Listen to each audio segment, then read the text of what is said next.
네, 여기까지 디펜스 오브 엘리멘탈 오프닝 영상이었습니다. 이제 궁금해 하실 분들을 위해서 거두절미하고 바로 소개 드리겠습니다. 저희 목차는 크게 세 가지 파트로 구성되어 있는데 기획 파트, BM 파트, 개발 파트입니다. 바로 게임 소개하겠습니다. 저희 게임은 식물 대 좀비를 모티브로 한 디펜스 오브 엘리멘탈이라는 게임이고요. 장르는 타워 디펜스, 플랫폼은 모바일 안드로이드입니다. 저희 팀 이름은 84%고요. 개발과 개발 PM, 기획, 사업 PM 이렇게 총 7명이 모여서 하나의 팀으로 인생 첫 게임 개발에 도전하게 됐습니다. 저희 게임에는 6종류의 정령이 있는데 첫 번째로 불의 정령은 가장 기본적인 정령이고요. 공격에 특별한 효과는 없고 일반 원거리 공격만 하는 친구인데 소환할 때 드는 골드 소모량이 가장 적은 친구입니다. 두 번째는 물의 정령인데요. 기본 공격에 슬로우 효과가 있어서 몰려오는 적을 느리게 합니다. 세 번째는 바람의 정령인데 여러 마리 정령을 동시에 관통 공격하는 날카로운 친구입니다. 네 번째는 땅의 정령인데 특별한 공격 능력도 없고 공격을 할 수 없는 친구지만 다른 정령에 비해서 체력 스탯이 좀 월등히 높은 편이라 앞라인에서 든든한 탱커 역할을 합니다. 다섯 번째는 빛의 정령인데 공격할 때마다 상대 몬스터한테 스턴 효과를 줍니다. 내부적으로 쿨타임이 있긴 한데 CC기가 있어서 굉장히 유용하게 쓰이는 친구고요. 대신에 보스한테는 스턴이 따로 적용되지는 않습니다. 여섯 번째는 어둠의 정령으로 특별한 공격 효과가 있는 건 아니지만 한 방 한 방이 강한 엄청난 데미지의 딜러 역할을 하는 친구입니다. 이렇게 6종류의 정령은 게임 내에서 다음과 같은 소환 버튼을 눌러서 필드에 배치할 수 있고요. 각각의 정령은 레벨 3까지 업그레이드 할 수 있습니다. 업그레이드 할 때마다 골드를 소모하게 되고 업그레이드하면 데미지나 체력 스탯이 일부 증가합니다. 이렇게 다양한 능력을 가진 정령들을 소환하고 레벨업해서 전략적인 배치와 구성을 통해 게임을 즐길 수 있습니다. 다음은 유저가 사용 가능한 아이템인데 다음처럼 로켓, 스턴, 폭탄, 삭제 총 4가지 아이템이 있습니다. 보시다시피 설명은 되게 간단한데 로켓은 한 행의 전체 데미지를 주고 스턴은 보스한테만 적용되는 아이템인데 보스를 일정 시간 동안 묶어줄 수 있습니다. 세 번째는 폭탄 아이템인데 현재 필드 내에 있는 모든 몬스터한테 데미지를 주고요. 마지막 삭제 아이템인데 원래 저희 게임은 유저가 첫 배치할 때부터 좀 전략적으로 고민하는 재미를 주기 위해서 기본적으로 삭제가 불가능하게 기획을 했는데 초반에는 그런 전략적인 고민을 하게끔 초반 1라운드에서는 삭제 아이템 사용이 불가능하고 스테이지 2라운드, 2-1부터는 삭제 아이템 사용이 가능합니다. 이런 디펜스 게임을 하다 보면 클릭 미스로 잘못 배치했을 때 좀 눈물 나는 경험을 게임하다가 해보신 적 있을 거예요. 그렇게 실수했을 때 되돌리는 역할을 해줄 수 있는 아이템입니다. 다음은 저희 인게임 전투화면 같이 보면서 설명드릴 건데요. 식물 대 좀비처럼 모든 몬스터들은 가로로만 이동합니다. 보스도 마찬가지로 가로로만 이동하고요. 보시면 알겠지만 보스의 덩치가 어마어마하죠. 덩치가 큰 만큼 체력도 높고 데미지도 높습니다. 이 보스는 다른 몬스터랑 다르게 세로로 3칸에 해당하는 히트박스를 가지고 이렇게 보스나 일반 몬스터를 잡거나 혹은 5초마다 자동 생성되는 골드를 모아서 다양한 정령을 소환해서 배치를 하고요. 배치한 정령을 레벨업해서 몰려오는 모든 적을 처치해야 합니다. 우측 하단에는 아이템을 사용할 수 있게 배치했고요. 배속 기능도 넣어놨습니다. 기본 1배속이 디폴트인데 1.5배속과 2배속은 상점에서 구매할 경우에만 활성화됩니다.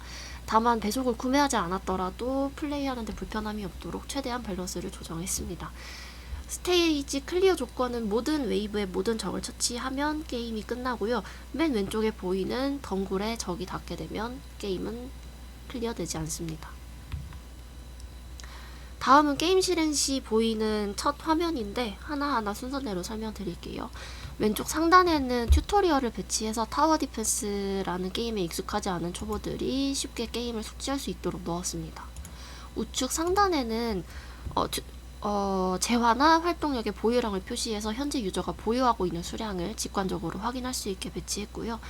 세 번째로 스테이지 버튼을 누르면 스테이지 목록으로 진입하게 되는데 기본적으로 스테이지는 클리어했을 때만 다음 스테이지가 해금이 되고요. 클리어하지 못하면 다음 스테이지들은 보시는 바와 같이 비활성화 처리가 되어 있습니다. 다음은 유저의 리텐션을 유지하기 위해서 출석 이벤트와 퀘스트를 우측에 이렇게 넣어줬고요. 다음으로는 개발자 정보를 표시해서 누가 개발했는지 연락할 수 있는 이메일, 그리고 저희 공식 인스타 계정이랑 블로그 링크를 넣어서 게임에 대해서 더 궁금한 유저들이 좀 쉽게 들어가서 볼 수 있도록 구성했습니다. 이벤트 스테이지는 개발 일정상 현재까지 개발되지는 않았지만 추후에 지속적으로 개발하고 업데이트할 예정입니다. 다음은 저희 BM 소개해 드릴게요. 전략과 목표는 다음과 같습니다. 990원 전략, 1000원과 990원은 엄연히 느낌이 다릅니다. 이미 게임뿐만이 아니고 현실에서도 2900원, 4900원, 9900원과 같은 이런 형태의 가격 책정이 많이 이루어지고 있어요. 저희도 실제 단가를 저렴하게 하면서도 1000원보다 더 싸게 해보이게 해서 유저들의 구매를 유도하고자 했습니다. 두 번째 전략은 불편함을 통한 구매 유도인데, 불편하다는 게 정말 짜증날 정도로 불편해가 아니라 좀 더 빠른 배속이 있으면 좋을 것 같은데, 활동력 좀 빨리 찼으면 좋겠는데, 이런 아쉬움을 통해서 유저들이 구매하도록 유도하려고 했고요. 시간을 돈으로 산다, 앞선 내용과 같은 맥락인데, 활동력 차는 거 기다리는 게 생각보다 정말 지루합니다. 그거 기다리다가 이탈하는 유저도 꽤 많고요. 그래서 활동력도 단가를 낮춰서 유저가 쉽게 얻을 수 있도록 해서 구매 유도 뿐만 아니라 리텐션 유치까지 노렸습니다. 저희 게임 제작할 때 든 투자금은 에셋 구매나 나중에 인스타 이벤트를 위한 금액, 요걸 합해서 약 2만원으로 투자 금액이 책정이 됐는데, 단기 목표는 런칭하고 일주일 이내에 손익분기점 돌파하는 걸 목표로 하고 있고, 장기적으로는 런칭 한 달 이내에 10만원 돌파하는 걸 목표로 합니다. 런칭 디데이의 NRU는 200명을 목표로 하고, 1일차, 3일차, 7일차, 그리고 마지막 30일차에는 5%의 리텐션을 남기는 걸 목표로 하고 있고요. 런칭 당월에는 MPUR 10%, ARPMAU는 990원을 목표로 잡았습니다. 가격 설정은 저희 게임과 비슷한 게임들 BM 구조를 조사해서 단가 계산을 해보고, 다이아 기준 개당 200원으로 상당히 저렴한 단가로 책정했습니다. 저희 게임에는 3가지 재화가 있는데, 현금이랑 유료 재화인 다이아, 그리고 무료 재화인 별이 있습니다. 현금으로는 다이아나 패키지를 구매할 수 있고, 요 다이아나 패키지에서 얻을 수 있는 건 여러 가지 품목들이 있고요. 패키지나 현금으로 다이아를 얻어서 다이아로는 활동력이나 아이템, 추후 개발될 이벤트 스테이지 입장권도 구매가 가능하고, 스테이지 클리어 할 때마다 보상으로 얻거나 아니면 출석이나 퀘스트 보상 등으로 요 무료 재화인 별을 얻을 수 있는데, 별로도 활동력, 아이템, 이벤트 스테이지 입장권이 구매할 수 있습니다.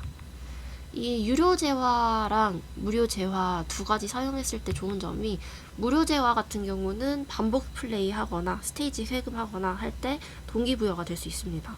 상점 내에서 일부 아이템도 구매 가능하게 해서 무과금 유저들도 지나친 불합리함을 느끼지 않도록 구성을 했고, 그렇다고 모든 상품을 다 무료 재화로 구매할 수 있으면 과금러들의 만족도가 좀 떨어질 수 있어서 구매 가능 품목을 제한했습니다.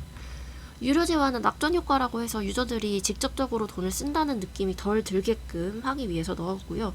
결제 관련 버그 대처도 현금보다 유료 재화가 대응이 편리하기도 하고, 저희 게임은 특히나 멀티플레이 게임이 아니기 때문에 이런 부분이 더욱 유효한 부분이라고 할 수 있겠습니다.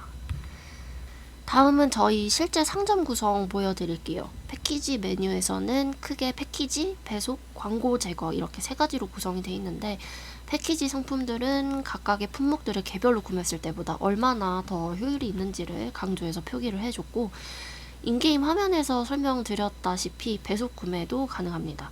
1.5배속은 개별로 구매할 수 있는데, 2배속은 골드 VIP 패키지에서만 구매할 수 있습니다.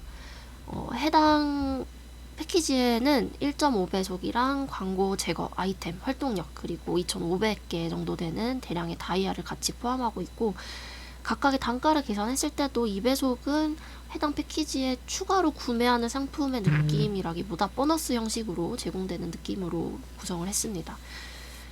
배속 같은 경우는 1배속이나 1.5배속으로도 충분히 재미를 느낄 수 있는데, 성격이 정말 급한 분들은 2배속이 꼭 필요할 수 있거든요. 그뿐만 아니라 그냥 패키지를 구매하고 싶은 유저들의 경우에는 2배속을 보너스로 받는 느낌으로 패키지 상품을 구매해서 받아볼 수 있고요. 광고 제거는 싸다면 싸고 비싸다면 비싼 금액인데 단순 광고 제거만 한다는 느낌이 아니라 광고를 클릭할 때마다 매일 한 번 다이아 50개를 지급해주고 매일 3번까지 활동력 5개를 지급해서 따로 다이아나 활동력을 구매하지 않아도 요걸 통해서 수급이 가능하도록 구성했습니다. 광고 제거랑 배송만 사고 싶은 유저가 있을 수도 있다고 생각해서 요거는 광고 제거 패키지로 구매해서 사용할 수 있고, 마찬가지로 다이아도 추가로 지급해서 효율을 좀 일반 상품보다는 좋게 구성했습니다. 다음 다이아 보시면 알겠지만 단가 굉장히 싸게 돼 있습니다. 아마 100원 단위로 유료제와 구매하는 게임이 많지는 않을 거예요. 저희는 현실적으로 상대적으로 저렴한 단가로 좀 책정을 해서 우선 지갑을 좀 먼저 열게 만들고 열다 보면 점점 더 결제하게 되는 구조를 노렸습니다. 보시면 유저가 원하는 수량대로 구매할 수 있게 앞쪽에서는 구성을 했고요. 대량으로 구매하고 싶은 유저들은 이 품목에만 할인을 적용해서 구매를 유도하게 구성을 했습니다.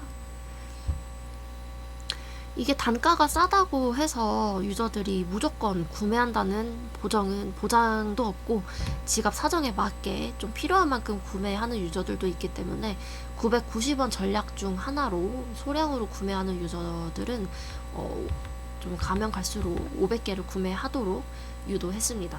10원밖에 안 되지만 할인이 그래도 500개, 200개 구매할 때보단 어쨌든 할인도 들어가고 단가 자체도 낮기 때문에 990원을 사게끔 유도하도록 구성했고요. 대량으로 구매하고 싶은 유저들도 1000개, 2000개 구매할 땐 할인이 없는데 3000개 구매할 때는 500원 할인이 들어갑니다. 활동력 메뉴에서는 가성비 좋은 정액제를 구매하는 게 최종 목표인데, 활동력 단품은 무료 재화로도 구매 가능하게 해서 무과금 유저도 플레이에 지장이 없도록 구성했고, 다만 이제 무료 재화로 구매하는 경우는 할인이 들어가지는 않습니다. 유료 재화인 다이아로 구매할 때만 일부 할인이 들어가고요. 활동력 정액제 같은 경우는 리텐션을 유지하는데 좀 중요한 영향을 끼치는 아이템인데, 이것도 저렴하게 구성해서 유저가 구매하게끔 유도했습니다. 아무래도 활동량만으로는 접속을 위한 동기부여가 조금 부족하지 않을까 해서 더 큰 접속 동기부여를 위해서 다이아까지 매일 제공해주는 걸로 패키지 정액제를 구성을 했고요. 활동력 단품도 그냥 30개 사면 300원이지만 2,900원 투자하면 630개의 활동력을 한 달 동안 얻을 수 있고, 덤으로 매일매일 다이아까지 지급해서 유료제화 수급이 가능하게 했습니다.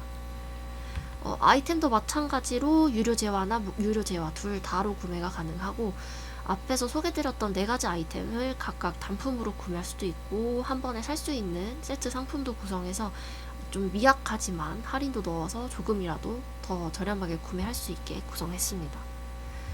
다음은 재화 흐름인데, 스테이지 진입하면서 활동력을 소모하게 되고 이걸 반복하면서 활동력이 부족하게 되면 활동력 그냥 지를까 하는 유저들이 상점으로 유입되면서 다이아나 무료 재화인 별을 소모해서 활동력 아이템을 구매하게 되고, 구매한 걸 다시 스테이지에서 소모하게 되면서 콘텐츠와 순환 구조를 이루게 됩니다. 여기까지 BM 소개드렸고, 다음은 마케팅 소개드릴게요. 저희 게임은 남녀노소 누구나 라이트하게 즐길 수 있는 게임입니다. 저희 게임 USP는 저렴한 상품 단가, 복잡하지 않은 시스템이고요. 타겟층은 남녀노소 가리지 않는 게임이기는 한데 20대 남성으로 타겟을 좀 좁혀서 해당 연령층이 가장 많이 사용하는 인스타, 블로그, 유튜브 쇼츠, 그리고 여러 커뮤니티에서 마케팅을 진행했습니다. 예산만 많다면 이런 넓은 범위의 마케팅을 할 수 있는데, 저희 게임은 현실적으로 그런 대량의 마케팅을 하기 힘들 뿐더러 예산도 없기 때문에 20대 남성을 주 타겟으로 마케팅을 진행을 했습니다. 인스타에서는 다양한 게시물들 올리면서 활동 중이고, 나중에 다운로드 이벤트도 인스타에서 진행할 예정입니다. 인스타 툰도 이렇게 귀엽게 만들어서 인스타에 게시했고요. 꼭 봐주세요. 너무 귀엽죠? 현재 그 2편까지 올라와 있으니까 궁금하신 분들은 꼭 방문하셔서 좋아요랑 팔로우 눌러주세요. 마팔 갑니다. 저희 팀은 달라도 같이 게임돈 하는 분들 한솥밥 먹는 식구인데 식구 살린다는 느낌으로 다들 방문해 주시면 감사하겠습니다. 이렇게 인스타 진행하고 있고, 블로그는 개발일지 지속적으로 업로드 중이고 인스타 링크도 같이 게시해서 인스타 유입도 목표로 했습니다. 블로그 조회수는 우상향 그래프로 지속적으로 꾸준히 올라가고 있는 이런 좋은 양상을 보이고 있고요. 유튜브 쇼츠는 해당 화면은 임시 화면인데 현재 제작 중이고 다음 주 중 업로드 됩니다. 각종 커뮤니티에서도 게임 소개와 함께 이런 블로그나 인스타 링크를 같이 게시해서 종국에는 인스타로 최종 유입되게끔 플로우를 잡았습니다. 다음은 개발 파트 설명드릴게요. 저희가 사용한 협업 툴은 메인으로 노션 하나입니다. 추가 협업 툴도 노션에 넣어서 노션 하나로 다 볼 수 있게끔 진행을 했고, 목표 관리나 일정 공유, 각 직군 작업 현황 공유, QA, 버전 관리 이런 모든 업무를 다 노션 하나에서 진행했습니다. 이게 협업 툴이 많아지면 많아질수록 뭐 해당 자료가 어디 있었는지 찾기도 힘들고 왔다 갔다 해야 되고 너무 정신 없을 것 같아서 저희는 협업 툴을 좀 일어나 해서 누구든지 바로바로 원하는 메뉴에 접근 가능하게 만들었고요. 실시간 소통 창구는 주로 카톡이나 디스코드를 많이 이용했습니다. 개발 일정은 처음에 큰 틀을 먼저 구성을 하고 하위 항목을 세분화하고 정보를 일어나 했습니다. 이 지속적인 커뮤니케이션은 정말 필수인 것 같은데 저희도 카톡에서 하루 종일 정말 많은 대화, 몇백 개씩 수백 개씩 쌓이면서 대화를 정말 많이 진행했어요. 근데 그 중에서도 이 무수한 카톡들 보이시나요? 저런 카톡이 정말 거짓말 아니고 한 1000개 단위로 있을 것 같아요. 개발자분들 솔직히 이번 게임 개발 진행하면서 시간도 촉박하고 버그는 맨날 터지고 고칠 건 산더미고 고쳤는데 안 되고 안 고쳤는데 되고 만들 건 산더미고 그런 와중에 내가 어떤 코드를 손댔는지 뭐를 손댔고 뭐를 바꿨고 뭘 해결했고 이거 정리하는데도 한 세월 걸리시지 않았나요 다들? 저희는 그런 개발자분들 위해서 개발 PM분이 거의 시간 단위 분 단위로 매일매일 계속 물어보면서 정리하고 하나 끝나면 다음 할 거 바로바로 피드백 해주고 마감일까지 매일 리마인드 시켜주면서 무슨 뭐 거의 자동화 기계처럼 개발 일정을 이렇게 총괄로 관리해 주셨어요. 이 어마어마한 책찍질과 중간중간 당근도 주시는 걸 보면서 저는 미래에 저희 개발 PM님이 개발자분들 실제 현업에서 조련하는 게 머릿속에 좀 그려지더라고요. 이렇게 조련만 하는 건 아니고 이제 초창기 때부터 이제 회의 공고도 작성하고 회의 중에는 화면 공유하면서 다 같이 회의록 작성하고 회의가 끝난 후엔 끝난 내용 정리해서 다시 한번 최종 수렴된 내용을 나중에 쉽게 찾아볼 수 있게 한 곳에 모두 업로드해서 관리를 했고요. 노션 메인 홈에서는 이런 여러 가지 바로가기 링크들이랑 공지 사항이나 각 직군한테 요청할 내용 적는 칸, 또 전체가 확인해야 될 내용이나 투표해야 될 사항을 메인에 넣어서 좀 중요한 부분들만 한눈에 확인할 수 있게 구성을 했습니다. 저희 목표 관리는 목표 관리 페이지에서 이렇게 각 주제별로 또 필터링해서 볼 수 있고 직군별로도 필터링, 사람별로 필터링 할 수 있게 연동해서 내가 해야 될 일이 뭔지 바로바로 확인할 수 있게 구성을 했고 이 해당 항목을 누르면 진행 상황이라든지 변동된 내용이라든지 파일 공유라든지 모든 작업 내용을 각자 다 작성을 했습니다. 그래서 별도로 커뮤니케이션 하지 않아도 해당 직군이 뭘 했는지 어디까지 됐는지 변경된 내용은 뭔지 실시간으로 각자 알아서 확인할 수 있게 만들어서 좀 불필요한 커뮤니케이션을 최소화했습니다. 이 목표 관리 페이지에서는 또 우선순위로도 볼 수 있고 타임라인으로도 볼 수 있고요. 캘린더 형식으로도 볼 수 있고 마찬가지로 각 항목들은 누르면 다 세부 내용을 확인할 수 있습니다.